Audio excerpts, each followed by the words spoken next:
இன்னும் ஒரு முக்கியமான விஷயம். புதுச்சேரிய தமிழ்நாட்டோட சேர்க்கணும்னு 1979ல பெரிய எம்ஜிஆர் பேசினாரு.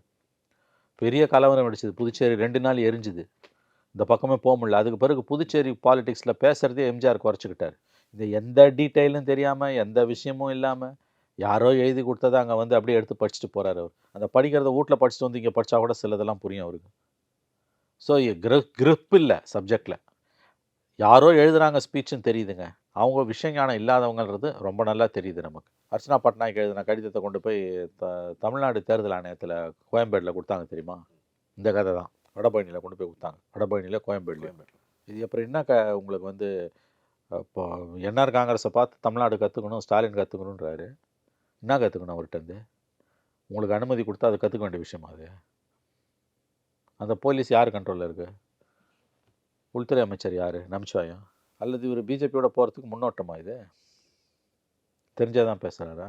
அப்ப எல்லாமே கிளாரிங் இன்டிஸ்கிரிப்பன்சிஸ்னாங்க. முரண்பாடுகள். மொத்த முரண்பாடுகளின் மூட்டையா தான் இருக்காரு அவரு. 12 நிமிஷம் தான் ஸ்பீச். ஒரு குறைஞ்சது நீங்க 30 மினிட்ஸாவது பேசணும் இல்லைங்களா? 12 நிமிஷம் பேச்ச கேட்க விடியகாத்தால 5 மணிலேருந்து உட்காந்துருக்கான். புஸ்ஸி சொல்றாரு 5 மணிக்கெல்லாம் வந்துட்டாங்கன்றாரு. நெறைய பேர் டிவில பார்த்துருக்காங்க, மொபைல்ல பார்த்துருக்காங்க. எதிர்பார்ப்பு இன்னமும் இருக்குது.